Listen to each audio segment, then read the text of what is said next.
Study IQ IAS, आपका selection हमारा mission. दोस्तों, आज हम बहुत इंपॉर्टेंट एनवायरमेंटल क्राइसिस को डिस्कस करेंगे। रिसेंटली एक रिपोर्ट सामने आती है और वो बताती है कि ये जो किटा लगून है वेस्ट अफ्रीका में, यहाँ पर higher level of mercury and arsenic देखने को मिलता है। अब आप देख पाएंगे मर्क्यूरी और आर्सेनिक दोनों ही ऐसे सब्सटेंस हैं जिससे काफ़ी मेजर बीमारियां लोगों को हो सकती हैं। तो इस इशू का एक कवरेज हम लेने की कोशिश करेंगे। हम समझेंगे कि कैसे हेल्थ इम्पैक्ट होती है इन इश्यूज़ की वजह से और क्या क्या मेजर्स अडॉप्ट किए जा सकते हैं, इंडिया क्या कर सकता है इन सब पर्सपेक्टिव को लेकर। तो उसका एक कंप्लीट कवरेज हम देखने की कोशिश करेंगे। अब आप देखोगे ये जो लगून के बारे में हमने बात की, ये घाना में आपको देखने को मिलेगा और ये एक एनवायरमेंटल क्राइसिस को दर्शाता है। ये कोई एक सडन डिजास्टर नहीं है कि नेचुरल डिजास्टर हुआ, उस वजह से कुछ बीमारियां हो गई या उस वजह से कोई दिक्कत हो गई। ये एक ह्यूमन मेड डिजास्टर है जिसने हमारे पूरे इकोसिस्टम को काफ़ी फ्रेजाइल कर दिया है और इकोसिस्टम में इम्पैक्ट आया है, उसकी वजह से हमारी हेल्थ पर भी इम्पैक्ट आएगा। इसका इंटरलिंकेज हमें देखने को मिलेगा with the help of this example. अब यही क्या इशू है, कैसे ये सब हुआ और कैसे आप देखोगे ये जो हमें लेसन देखने को मिलता है कि गवर्नेंस ने कैसे फेलियर निकल के आते हैं। पूरा ग्लोबली क्या क्या सिस्टम आप देख पाओगे, क्या क्या ऑर्गेनाइजेशंस हैं जो उसके लिए रिस्पॉन्सिबल हैं, कैसे कैसे ये चीज़ हो रही है और इंडिया के पर्सपेक्टिव में क्या इंपॉर्टेंट है, इन सबको हम रिलेट करेंगे। आगे बढ़ने से पहले एक छोटा सा अनाउंसमेंट। अभी आप देखेंगे कि जीएस के कोर्सेज पर हमारी डबल धमाका सेल लाइव है। हमारे जो कोर्सेज होते हैं वो आप देख पाएंगे हिंदी में भी हैं, only English and Hindi plus English आपको मिक्स देखने को मिलेंगे। लेकिन इस वक्त आप देखेंगे कि एक सेल हमारे यहाँ पे चल रही है जहाँ पर अगर आप एक कोई भी कोर्स खरीदते हैं तो बाकी के दो आपको फ्री में मिलेंगे। तो आप मान लीजिए कुछ बच्चे ऐसे होते हैं जो लैंग्वेज को प्रेफर नहीं कर पाते स्टार्टिंग में, तो वो तीनों लैंग्वेज को लेकर साथ में काम कर सकते हैं। हिंदी में पढ़ने के बाद इंग्लिश में रिवाइज कर सकते हो, अलग अलग लैंग्वेज में आप उसको देख सकते हैं, तो ये एडवांटेज आप यहाँ से ले सकते हैं। इसके अलावा साइकोलॉजी के जो फाउंडेशन बैच हैं उसकी जो एंडिंग डेट है आप देख पाएंगे 31 जुलाई और जल्द ही ये बैच भी हम क्लोज करने वाले हैं। तो आप चाहें तो इसमें भी एडमिशन ले सकते हैं। हमारी वेबसाइट और हमारी एप्लीकेशन में जाकर आपको सारी डिटेल्स मिल जाएंगी। तो आगे बढ़ते हैं लेक्चर में। अब देखते हैं कि ये जो पहले कहाँ पर लोकेटेड है। तो आप देखेंगे यहाँ पर आपको ये देखने को मिलेगा, ये जो लगून है किटा लगून, यहाँ पर आप देख पाएंगे इस इमेज के अंदर। तो it is in the south eastern part of Ghana. Okay, अब ये किटा लगून जो है countries largest coastal lagoon, supported around 70+ fishing communities. अब दिक्कत क्या है कि एक तरीके का क्लोज्ड लगून है ये, it is not open to the sea और इस वजह से जो पॉल्यूटेंट इसके अंदर होते हैं they are unable to flush out, वो निकल नहीं पाते। तो अगर अंदर कोई भी चीज़ जमा हो जाती है, वहाँ पर आके रह जाती है, तो वहीं की वहीं वो एक्यूमुलेट हो जाएगी। उसका फ्लश आउट करना बहुत मुश्किल है। इस वजह से ये सारे के सारे इश्यूज जो होते हैं मेजरली देखने को आपको मिलेंगे। अब इस लगून में हुआ क्या, आप देखोगे कि ये जो रिपोर्ट निकल के आती है, ये आप देख पाएंगे ये एक यूनिवर्सिटी है घाना की और ये सर्वे करती है और करीब 12 स्पीसीज निकालती है एडिबल फिश की। अब जब ये 12 स्पीसीज निकाली गई एडिबल फिश की, तो ये कुछ इंस्ट्रूमेंट होते हैं जिसके बेसिस पर पता लगाया जाता है कि मर्क्यूरी का लेवल कितना है, आर्सेनिक का लेवल कितना है, इन सब चीज़ों के बारे में पता लगाया जाता है।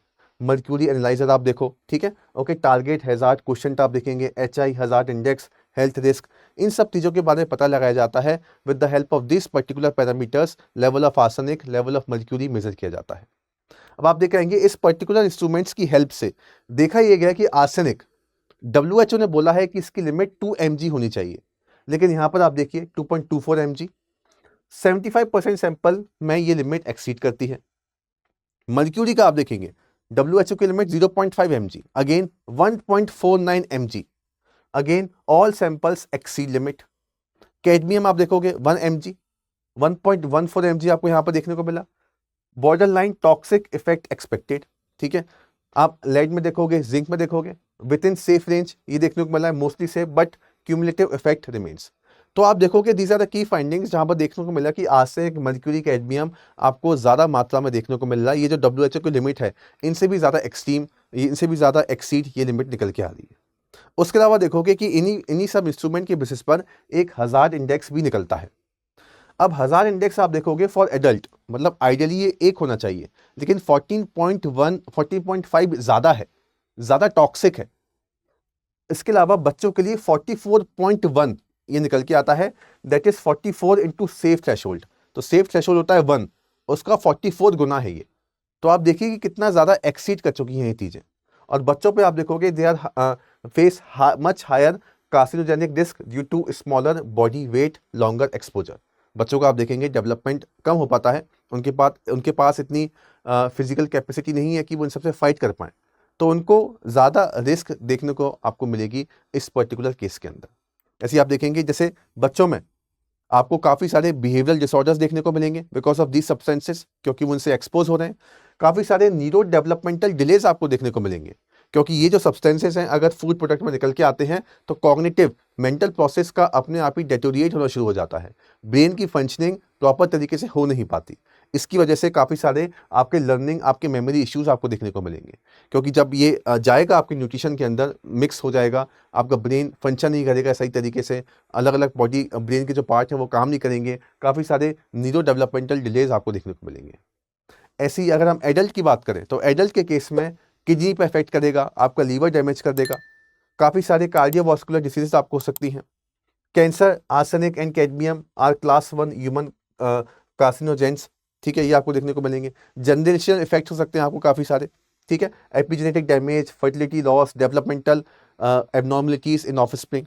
एपिजेनेटिक डैमेज का मतलब होता है कि आपके जीन्स का जो एक्सप्रेशन होता है वो उसको चेंज कर सकता है। तो जीन्स में अगर आपकी कोई दिक्कत आ गई फिर वो जीन्स ट्रांसफ़र होंगे नेक्स्ट जनरेशन को, और वहाँ पर उनको भी वही की वही दिक्कतें आपको देखने को मिलेंगी। तो इस तरीके से आप देख पाएंगे कि इस पर्टिकुलर ये जो लिमिट निकल के आ रही है जो है क्राइसिस, इसकी वजह से बच्चों पर, एडल्ट पर और जनरेशनल इफेक्ट भी आपको देखने को मिलेंगे बहुत सारे। तो ये सारे ह्यूमन इम्पैक्ट होते हैं इस पर्टिकुलर इवेंट के, तो इनको ध्यान में रखना बहुत इंपॉर्टेंट है और डेफिनेटली गवर्नेंस फेलियर है ये, ठीक है। जो घना के कंटेक्स में देखेंगे तो वीक इन्फोर्समेंट हुआ है, जो एनवायरमेंटल डिस्चार्ज लॉस थे उनको सही तरीके से फॉलो नहीं किया गया, क्वालिटी मॉनिटरिंग नहीं होती, रियल टाइम वाटर आप देखोगे ये आपको नहीं देखने को मिलेगी, community unaware of the hidden slow toxicity of their food, तो ये सब दिक्कतें आपको देखने को मिलेंगी। इंटरनेशनल कंटेक्स में आप देखेंगे तो WHO और FAO ये अपने फूड सेफ्टी स्टैंडर्ड बताते हैं, अब इनके अकॉर्डिंग भी आप देखोगे ये सही तरीके से इम्प्लीमेंट नहीं हो पाए यहाँ पर, और सारे के सारे जो SDG थी वो तो हमारे इफेक्टेड हुए ही हैं। जैसे SDG 3 आप देखेंगे गुड हेल्थ एंड वेलबींग, ये इफेक्ट हुआ। SDG 6 clean water and sanitation, ये भी इफेक्ट हुआ। SDG 14 लाइफ बिलो वाटर, ये तीनों SDG इम्पैक्ट होते हैं क्योंकि गवर्नेंस फेलियर आपको हाई मात्रा में यहाँ पर देखने को मिलेगा। ओके, तो आप देखोगे though the Keta lagoon study was conducted in Ghana, India faces also strikingly similar challenges. अब जैसे हमने घाना के पर्सपेक्टिव में बात की, लेकिन इंडिया में भी आप देखोगे ये काफ़ी यहाँ पर भी आपको देखने को मिलेगा। इंडिया में भी आप देखोगे we are also the home of around 89 Ramsar wetland आपको देखने को मिलेंगे SF 2025। ये हो सकता है कि थोड़े बहुत ऊपर नीचे हो जाए, लेकिन अभी तक आप देखोगे 89 रामसर वेटलैंड है। यहाँ पर भी आप टॉक्सिक सब्सटेंस इकट्ठे हो चुके हैं, उनका भी बायो एक्यूमुलेशन हो चुका है। और हमारे यहाँ पर जो सेंट्रल पॉल्यूशन कंट्रोल बोर्ड है, फसाई है, स्टेट पॉल्यूशन कंट्रोल बोर्ड है, वो भी एग्जिस्ट करते हैं, लेकिन स्टिल इनका इन्फोर्समेंट काफ़ी वीक है।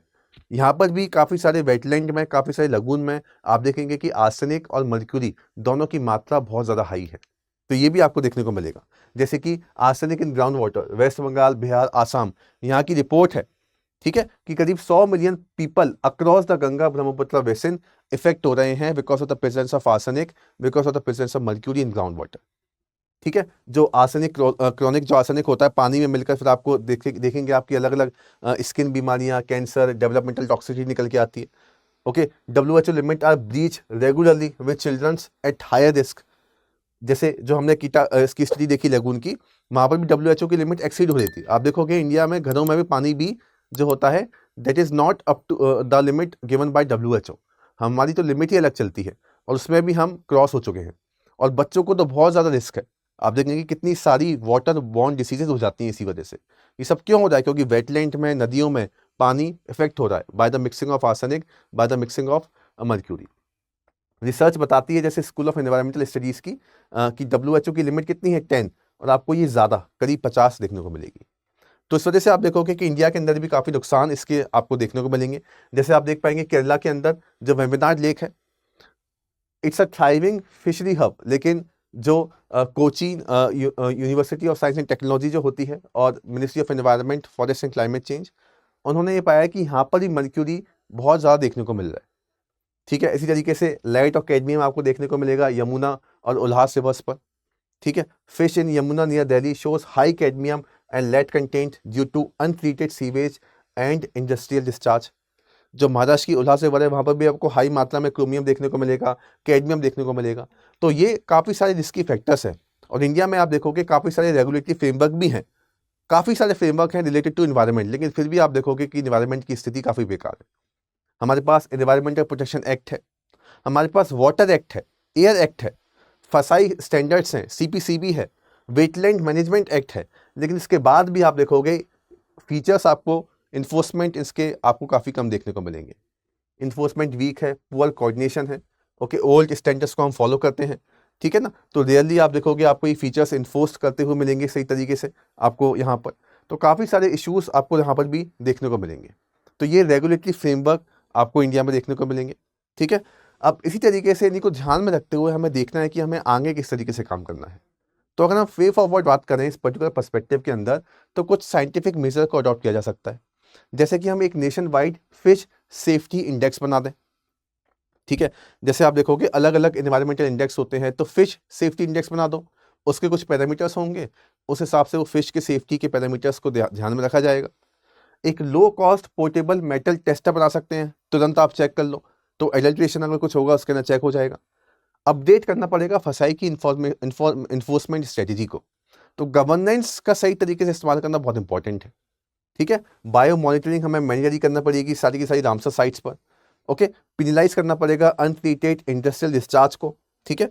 अब देखो ये सारे अगर जो ऑर्गेनाइजेशन अगर आप देख पाएंगे जो हमने यहाँ पे बात की, अगर यही सब अपना इन्फोर्समेंट अपना काम सही तरीके से करना शुरू करते हैं, तो ये सारी प्रॉब्लम अपने आप ही आप देखेंगे सॉल्व हो सकती है। ये सारे साइंटिफिक मेजर्स और गवर्नेंस और लीगल मेजर्स अपना सकते हैं। और डेफिनेटली सबसे इंपॉर्टेंट है कम्युनिटी में चेंज लाना, कम्युनिटी में अवेयरनेस लाना, बिहेवियरल चेंज लेके आना, ओके। वो लेके आया जा सकता है with the help of Asha workers, panchayat forum की लोगों को कम्युनिकेट किया जाए कि क्या क्या हेल्थ एडवाइजरी हैं, ठीक है। आप फिश टॉक्सिसिटी एजुकेशन स्कूल्स के अंदर इंट्रोड्यूस कर सकते हो। ऐसी स्टेप लेना ये लॉन्ग टर्म स्टेप है, लेकिन इनको करने से भी काफ़ी सारे बेनिफिट देखने को मिलेंगे। सस्टेनेबल एक्वाकल्चर आप प्रमोट कर सकते हो। तो ये कुछ फीचर्स की हेल्प से भी हम बेटर काम कर सकते हैं, ओके। आई होप आपको ये टॉपिक समझ में आया होगा। ऐसी और अपडेट के लिए आप हमारा ये टेलीग्राम चैनल फॉलो कर सकते हैं। Thank you very much.